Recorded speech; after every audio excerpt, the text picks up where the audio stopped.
While I was in that cell, and the bandstand was set up outside, and I knew it was there. I could hear it. I kept hearing Willie start up the song Whiskey River. That dun dun dun dun dun dun dun dun dun dun dun dun dun dun, and that's as far as he'd get. He'd never say, Whiskey River, take my mind. No, sir. Just the introduction. Over and over and over and over.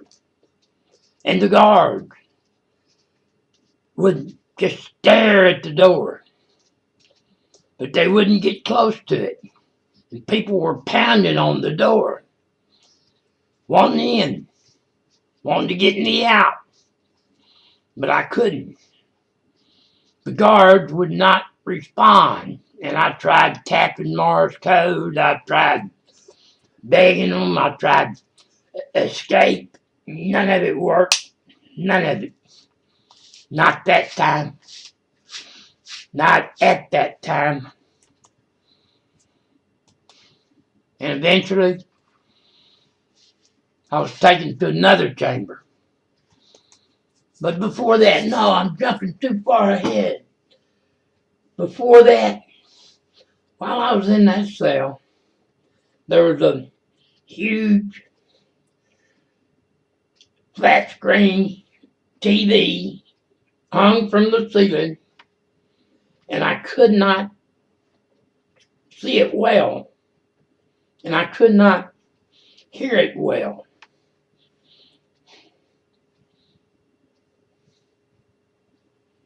But that was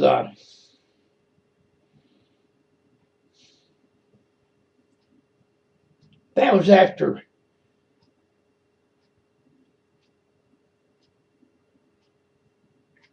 the guys on the bandstand were playing, and the cell doors finally opened. Not the cell doors, but the door to the craft finally opened onto the parking lot. And I tried to get to the parking lot. I tried to get out of the saucer, but I couldn't. No matter how I tried, the guards restrained me and kept me in my cell, where all I could do was just turn in circles, spin. That's what I've been doing for 3 weeks. Because the more I spun, the closer the saucers came. They could communicate with me when I was in the spin. I'd have to whirl in circles, and I'd follow the dot in my eye that was guiding me. And I'd see the main spot, and it would show me which direction to spin.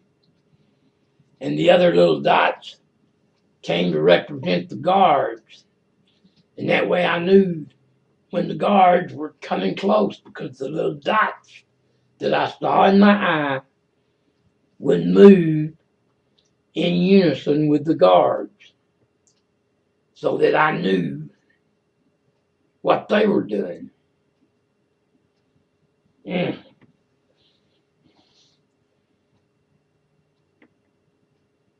And eventually I was outside on the stage, but not for long. Not for long. I was back in the cell, and then I was moved to another holding area with huge cells in it. Oh yeah, I remember now. Just coming back. And there was a giant screen TV hanging from the ceiling, and I watched.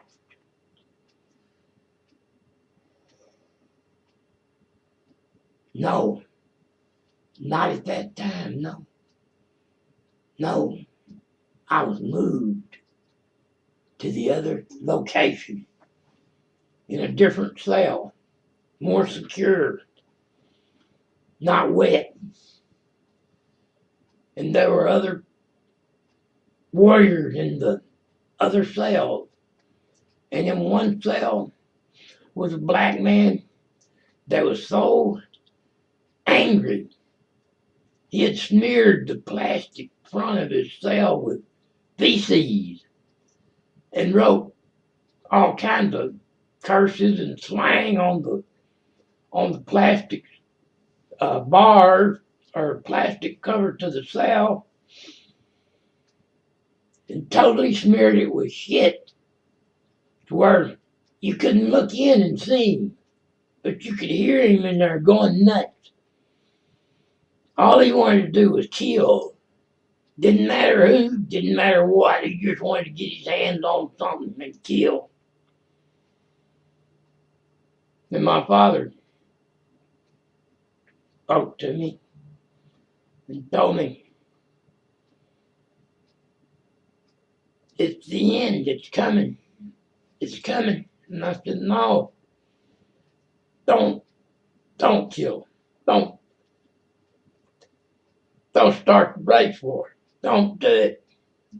Don't make me start the war that's going to kill my friends, my neighbors, my people I love. I'm not prejudiced. I love black people. I love Mexican people. I love Oriental people. I love Muslims. Yeah, I love everybody, man. In my heart.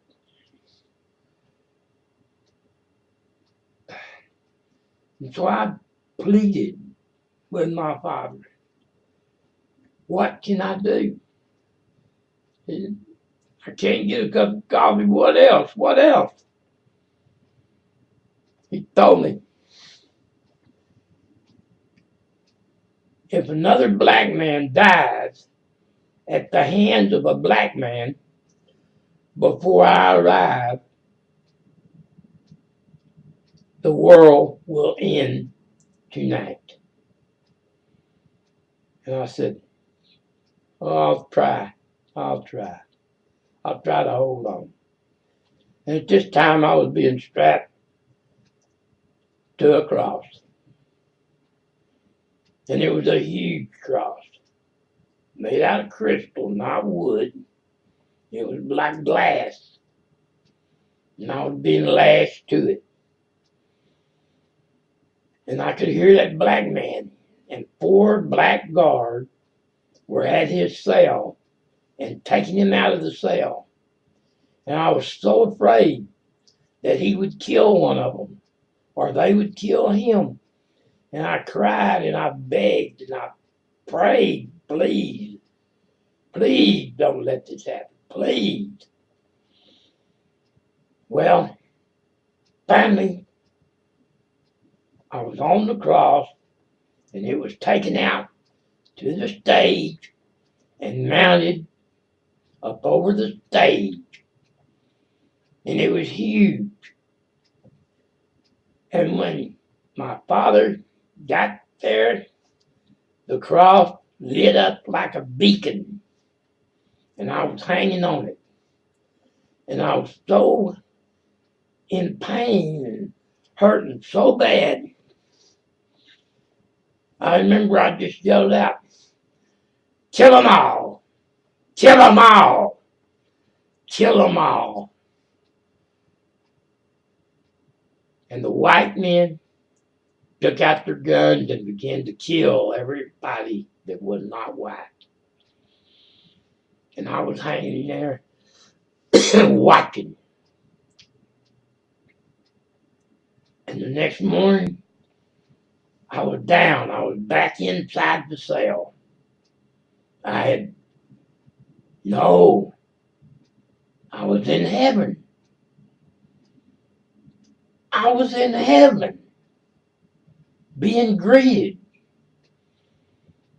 And it had been but heaven was back on earth. Pristine earth.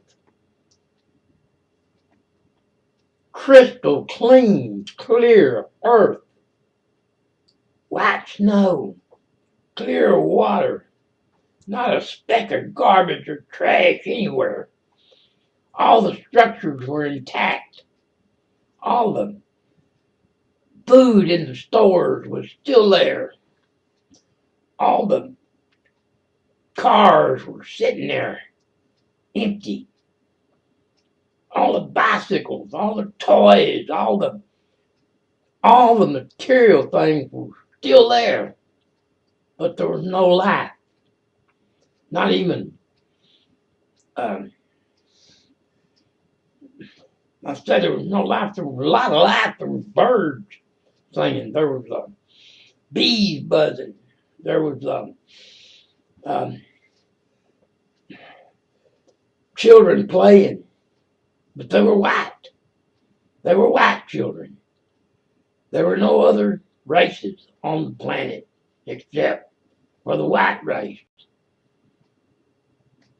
That next morning, because in the craft that night, when the men and the people came back from their slaughter of the races, or however long it took them, but when they came back, they came into the craft. Oh, yes, and that's when I had been. Oh, yes. Oh, yeah. Oh, now it's coming back. Now it's coming.